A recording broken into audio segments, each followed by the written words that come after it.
tous, donc Alain Gustallet, je suis responsable de la cellule délit Internet chez Orange. Et donc je sais qu'il y a beaucoup de questions sur tout ce qui est feedback loop. Je vais apporter un éclaircissement rapide, c'est que chez Orange, il n'y a pas de feedback loop. Donc je sais que tout le monde la demande, donc on va clarifier tout de suite. On n'a pas de feedback loop dans la conception que vous en avez. Alors on n'a pas de feedback loop pour une première raison très très simple, c'est qu'on n'a jamais demandé l'autorisation à nos clients de vous transmettre à quelqu'un d'autre les informations quand ils cliquent sur traiter comme indésirable ou qui nous signalent des spams. Donc pour pouvoir le faire, il faudrait qu'on modifie toutes les conditions générales d'utilisation de nos clients.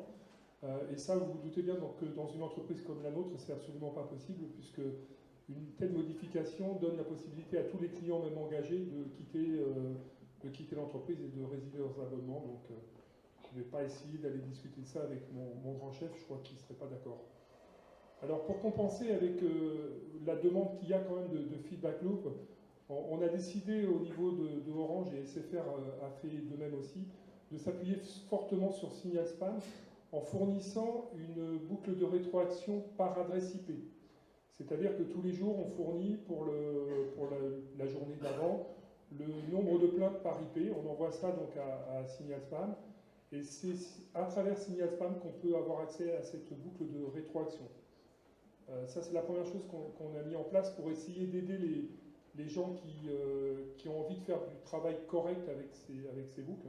Donc c'est pour ça qu'on a opté pour Signal Spam, parce que pour adhérer à Signal Spam, il y a une charte à signer, il y a des engagements à prendre, et ça nous permet à nous d'avoir une sécurité par rapport aux intentions des gens qui veulent utiliser ces boucles et d'être sûr donc qu'on est bien sur la même philosophie.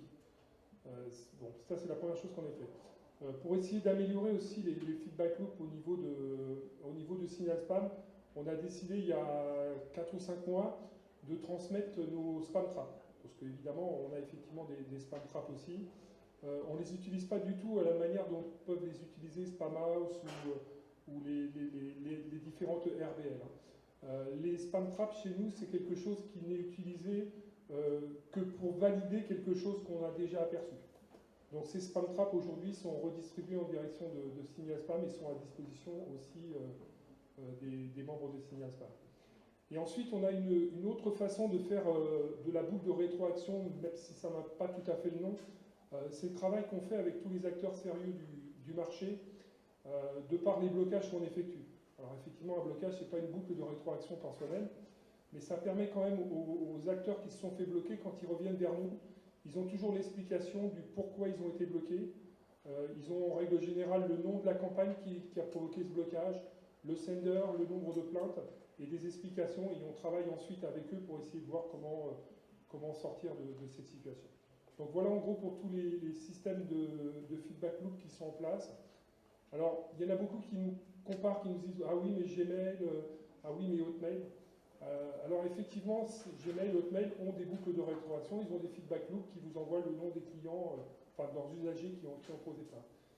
Il ne faut pas oublier que toutes ces sociétés travaillent sur un régime de l'opt-out.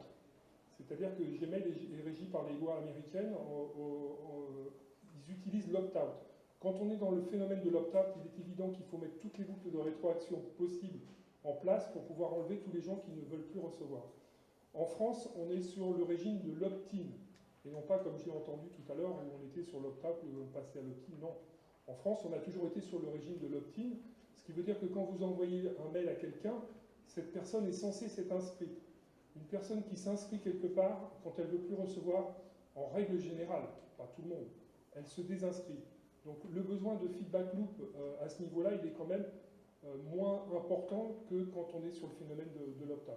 C'est aussi une des raisons qui fait que pour le moment on ne pousse pas énormément pour créer cette feedback loop, même si c'est quelque chose qu'on n'a pas complètement exclu.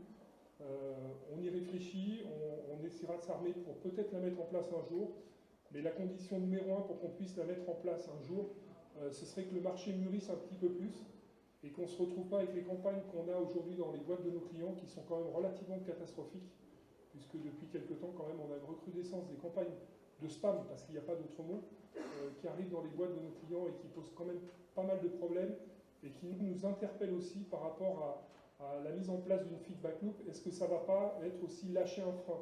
C'est-à-dire que Est-ce que si on ne donne pas une feedback loop par client, les gens ne vont pas se dire bah, je vais transmettre, de toute façon, ceux qui ne veulent pas, je vais les avoir par Orange ou par SFR, et ainsi de suite.